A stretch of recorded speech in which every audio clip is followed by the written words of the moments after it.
Эрх хоригч намын санал судлалын хэрүүлийн дундуур нэг Яаруу санд руу дээрээс нас үйлдвэрчний эвлэлийн өндөр шахалтанд ор Яаруу санд руу батллаа штэ. Энэ төсөв юу нэг ямар хуу болсон бэ? Одооноосоо зарим гишүүдийн ярьж байгаагаар бол яг ярьсан хэлсэн шиг яг суулгаж чадаагүй асуудлууд зөндөө байгаа юм байна гэсэн юм ойлголт ихнээсээ төрөөд байна л та. Та бас өөрөө эдийн засгч хүний хувьд те төсвийн талаар юу ямар хуу? За энэ төсөв дээр бол нэг сайн тал бай. Төсвийн орлогыг одоо өмнөх жилүүдийн шиг хэд огцом өсгөөгүй. Тэгэхэд энэ бууруулах хандлагатай орж ирсэн л одоо энэ төсвийн ганц сайшаах зүйл. За шүүмжлэх зүйл байна. Энэ төсөв өөрөө ерөөсөө гэхдээ ганцхан энэ төсөв биш юм байна. Ерөөсөө энэ 5 жилийн төлөвлөгөө урд нь явуулж исэн одоо хөтөлбөрүүдтэйгээ огт нийцээгүй. Тэрний дөнгөж 30-40% л тусгасан. Тэгэхээр манай Монгол улс энэ сүүлийн хэдэн жил яагаад хөгжихгүй байна вэ гэхээр нөгөө хөгжлийн төлөвлөгөөгөө зөв гаргадаггүй.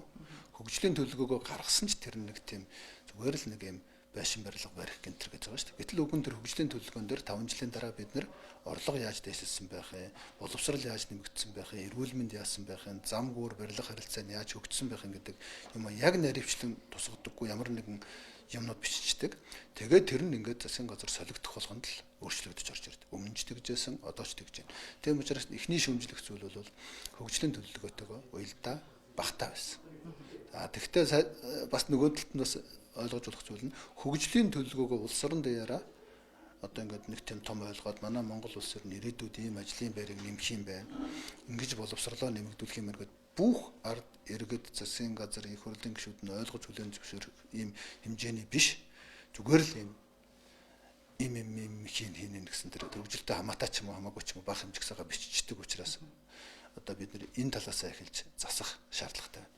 За хоёрдугаар ерөөсөө энэ хөгжлийн төлөвлөгөө гэдгийн чинь цаана боловсралтай болох ёстой, эрүүл байлгах ёстой гэдэг энэ юм чинь дандаа тогтолцооны сайжруулалт явагдаж явах ёстой. Тэгээ энэ тогтолцооны сайжруулалтын дараа цалин хөлс нь нэмэгдээд нөгөө жишгтэйгээ нийцээд явж явах ёстой байтал сүүлийн хэдэн жил огт хийгээгүй учраас гинт ерөөсө төсөв баригдсны дараа одоо ингээд багш хэмжнэрийн цалин нэмье, огцом нэмье. Тэгтээ бүр ингээд тоогоо заацсан те.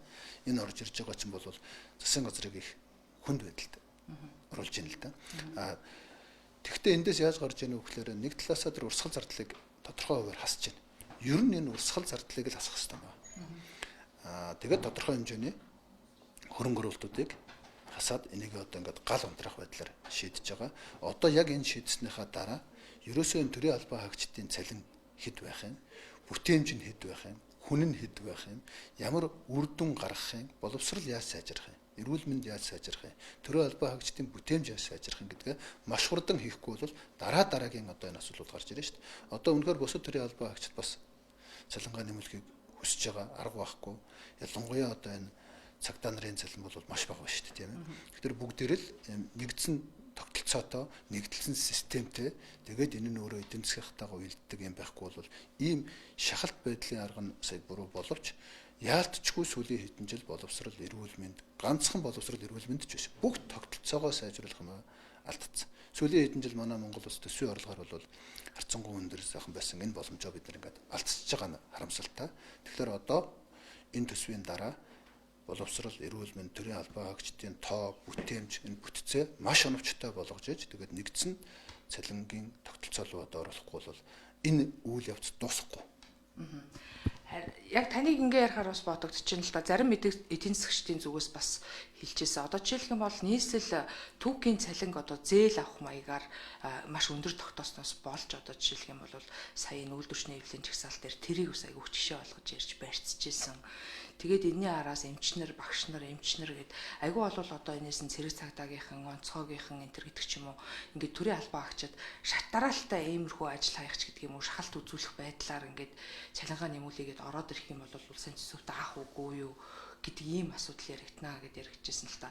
Энийг дагаад бас хувийн хвшлийнхэн ч гэсэн одоо юу гэдгийг бүтээмж гэдэг юм уу эдийн засгийн өсөлт байхгүй хахад шууд одоо ийм механик байдлаар ийм өсөлтүүдийг шууд ингээд нэмчихлээрээ буцаад бас нийгэмдээ эдийн засгтаа илүү эрсдэлтэй хүнд нөхцөл үүсгэж байгаа юм шүү гэсэн ийм асуудал яригдчихсэн. Тэгэхээр та юу гэж харж байна? За нэг уруугаас нь хариулаад эхэлж байна. Хувийн хвшлийнхэн бол цалингаа нэмж чадахгүй шүү дээ. Угаасаа орлого нь өсөөгүй бол байхгүй мөнгөөр яах юм. Тийм учраас хувийн хөвшил бол хамгийн бүтээмжтэй байхыг боддог. Тэгээд өстой жоохон боломжтой бол нэг баг зэрэг өөрийнхөө чадлаараа нэмнэ. Чадалгүйнүүд нь нэмэгч орлого нөхцөл хэмжээнд энэ цалин ингээд дагуулж исэг өсгдөг чадвар хувийн хөвшилт бол угаасаа байхгүй. За нөгөө талаасаа энэ цалин тогтоохдоо нэг $1000 гэж яриад байна шүү дээ. Энэ сэтгэлгээ өөрөө улсын эдийн засгийг балалж байгаа байхгүй юу? Төгрөгт итгэх итгэлийг доллартай үйдэг ийм хандлага хийж байгаа нь өөрөө тэгвэл одоо доллар бүгдээр төгрөгөө болоод доллартай болох юм уу? Ерөөсөө ард түмэн төр засаг нь өөрөө төгрөгөө доллараар баримжаалж юмныхаа ханшиг тогтоодог болох юм уу гэдэг ийм одоо эдийн засаг таагүй юм хандлага байгаа учраас төгрөгөө итгэх итгэлийг нэмэгдүүлэх бодлого явуулах хэрэгтэй. Төгрөгийг доллартай үйж сэтгэдэг биш, төгрөгөөр л байх хэрэгтэй. Монгол улсын үндэсний одоо мөнгө тэмдэгт шүү дээ. Тэгэхээр эн чинь өөрийн гэсэн ханштай болоод тэгээд тэр гадаад дотоод худалдаан дээр тэр ханшаа барьдаг болохоос биш долларын ханшаар тогтоож ингэж ханш тогтоодог тэр буруу. Түрүүний тэр түүц одоо түүхийн цалин байлан гэдэг бол ер нь жоохон эдийн засгийн бодлогын биш. Одоо нэг жоохон тийм жижигхэн нэг салбарынхаа одоо асуудлыг шийдэж баатар боллоо. Маргааш нь эдийн засгийнхаа бүх одоо тогтолцоог нураачж байгаа байхгүй юу.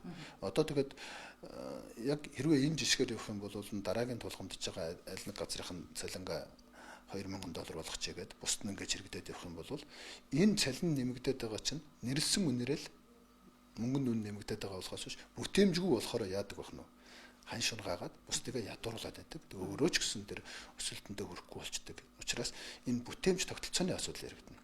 Тэгэхээр эрүүл мэнд боловсрол төрийн албаны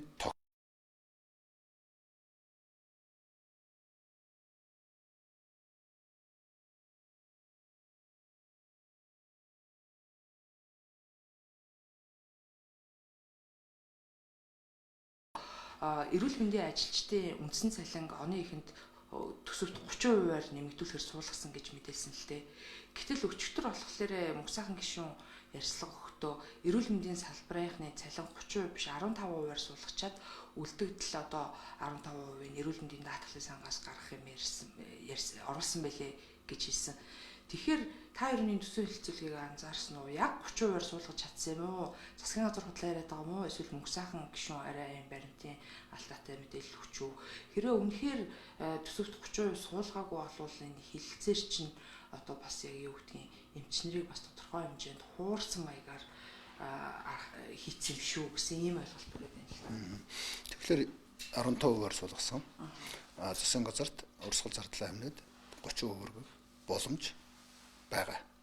Ерөөсөө л энэ урсгал зардлын асуудлуудыг л бид нар харах хэрэгтэй байна. Энэ урсгал зардал чинь одоо олж байгаа мөнгөнийхөө 80-90%-ийг бид нар жилдэл дуусгачих чинь. Энэ урсгал зардлын цаана бүтээмжийн асуудал яригдах хэвээр.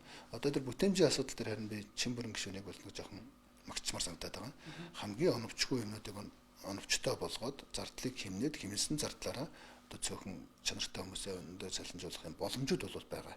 Тэгэхээр ерөөсөө энэ тогтолцоо зохион байгуулалт бүтээмжээ нэмэгдүүлэх үүрэг нь тэр сайд нарт нь байдаг. Тэрийгэ нэмэгдүүлж оронтойгоо цэгцлэх, бүтээмжээ нэмэгдүүлэх замаар цалин нэмэгдүүлэх эрх мэдэл нь тэнд байгаа. Зүгээр л одоо ингээл оронтой нэмэл цалингээ нэмээд идэхгүй тийм мөнгө хаанч өгөхгүй шүү дээ. Тэгэхээр бүх боломж нь энэ сайд нарт бол байгаа. Та түрүү ярианы ихэнд нөгөө хөгжлийн төлөвлөгөөтэйг уялдахгүйгээр төсөв баталцаа гэж ярьж штэ. Тэгэд одоо энэ 7 хоногоос эхлээд 26-аас 30 оны Монгол улсын хөгжүүлэх үндсэн чиглэл хилцэгдэх чинь. Хэрвээ ингээд үнэхээр ингээд жил болгон төсөв батлагтаа ингээд хөгжүүлэх төлөвлөгөө үндсэн чиглэлээ харахгүй батлаад идэм бол энийг ингээд яг батлах шаардлага парламентд байд юм болоо энэ талаар юу? Тэгэхээр нөгөө гендеч гондоч гэдэг шиг юм байна шүү дээ. 5 жилийн хөгжлийн төлөвлөгөөний 40% нь л төсөвт орсон. Өмнө нь бас л тийм л байдаг байсан. Тэгэхээр хөгжлийн төлөвлөгөөг ашигладаг цөөхөн хэсэг хүмүүс байгаа. Оруулчаад тэрийг хийсэнгүүгээ шахдаг. Түүнээс биш хөгжлийн төлөвлөгөө нь өөрөө ард түмэнд хүлээн зөвшөөрөгдөд яваагүй. Тэгэхээр одоо юу хэлэх гээд байна вэ гэхээр энэ хөгжлийн төлөвлөгөөгөө маш сайн цэгцтэй, эмх цэгцтэй, цомхон товчхон хийгээгүйгээс болоод нэг бол бүх хүмүүсийн хүслийн жагсаалд хөгжлийн төлөвлөгөө рүү орчдог. Тэгээд тэрийг бүгдийг сангуужуулах боломжгүй байдаг. Тийм учраас энэ хөгжлийн төлөвлөгөө гэдэг юу вэ гэдгээ дахиад шинээр томьёолохоос эхлэхгүй бол одооний байж байгаа энэ хөгжлийн төлөвлөгөө бол одоо нэг юм хүслийн жагсаалтуудаа хийж штэ. Төсөвд юу тавилах гэж байгааг хүсэж чинь тэр. Тэгээд тэр нь тавиад хөгжих ч юм уу гүр ч юм уу тодорхойгүй байхгүй юу. Тим үнэлгээд өгдөггүй. Тэм учраас маш цөөхөн оновчтой зүйлийг хийгээд тэрийг ард түмэн ч гэсэн хүлэн зөвшөөрөөд энийг энэ одоо 4 жилд хийгээд бид нар ийм болох юм байна. Боловсрал ийм болох юм байна. Эрүүл мэндийн ийм болох юм байна. Ийм одоо хот хоорондын зам, ийм гайл нэгдүүд, ийм одоо худалдаа нэмэгдэх юм байна гэдэг энэ тодорхой үр дүнтэй. Тэгээд тэр нь нийт Монгол улсын иргэдэд одоо хамааралтай болохоос биш тэр тэнд нэг аль нэг аймагын хоорондын сумыг барин энэ хөгжлийн төлөвлөгөө энэ гэж яриад байж байсан. Болохгүй шүү дээ. Тэгэхээр иймэрхүү л алдаа байгаад байгаа учраас хөгжлийн төлөвлөгөөгөө 100% даг гэж хэлэхэд хэцүү. Дахгүй ингээд яваад байх нь шөмжлөхгүй байж болохгүй шүү дээ. Тэгвэл ямар ч тийм төлөвлөгөө чиг баримжаа байхгүй төсөл болж шүү дээ. Гал унтраасан жилийн арга засал төсөл болж шүү дээ. Ер нь одоо юу гэдэг нь сайн нэг төсөв зарцуулагчдаас тодорхой хэмжээнд мөнгө хасцсан. Тэгээд энэ багш эмчнэрийн цалингийн одоо нэмэгдлийг бол засгийн газар амлаад байгаа боловч одоо яг нэг их усүр нь бас яг бүрэн баталгаатай биш юм те. Төсвийн тодтол ер нь хэдийгээр орж ирэх бол тодтол бол хийхээс зайлшгүй энэ төсөв болчихоо гэсэн юм яриа байна. Тодтол зайлшгүй хийх ёстой гэж би бол бодохгүй байгаа. Жил болгоны төсвөөс энднэх ялгаа байхгүй. Харин энэ жил багш эмчнэр ойрын хэдэн жил ерөөсөд байгаагүй байжгаад сая төсөв барьсны дараа шахаад нэлээд хүчтэй шахалт үзүүлсэн учраас төсвийн бусад урсгал зардлуудыг багасгах боломж олгож байгаа. Угаасаа энэ төсвийн урсгал зардлыг ер нь их илт багасгах ёстой. Дахиад цаашаа багасгах боломжтой. Тийм учраас тодтол хийсэн хийгээгүй сайд нарын эрх мэдлийн хүрээнд энэ төсвийн зардлаа илүү багасгаад тэгээд тэр цалин хөлсөө нэмэх боломж нь бол байгаа. Тухайлбал Монгол улс жилээс жилд ингээд төсөв орлого нь өсөж ирсэн үеүүдэд урсгал зардал нь өсөж ирсэн. Би дахиад нэг жишээ хэлчихье. 2017 онд манай Монгол улсын урсгал зардал 7 их 80 байсан. Одоо 24 их 80-ийн тухай ярьж байна. 4 дахин өссөн байгаа биз? Энэ 3.5-аас 4 дахин өссөн энэ дотор бид нар багш эмчнэрийн цалинг нэмээгүй. Энэ дотор болцсон салбар байхгүй. Боловсрол шийдэгдээгүй, эрүүл мэнд шийдэгдээгүй, төрийн албан хаагчдын бүтээмж шийдэгдээгүй, төрийн үйлчлэгээ шийдэгдээгүй. Зүгээр л ингээл нэрэлсэн дүнгээр нь орон тоогийн нэмэл, тоогийн нэмэл ямар ч хэрэгтэй хэрэггүй юм гэсэн. Эний бүтээмж алга байна. Тэгэхээр тэр орлого бурж байгаа ч юм уу эсвэл төсвийн орлого бүрдэхгүй байтал тодтгол руу хүргэж магадгүй болохоос биш. Энэ урсгал зардлыг танаад бусдын цалин нэмэх асуудал бол томоохон хэмжээний одоо төсвийн тодтгол их суурь болохгүй болов гэж зүгээр харж байна. Тэгэхээр гол нь орлого нь яах нь вэ гэдэг л асуудал. За таны нөгөө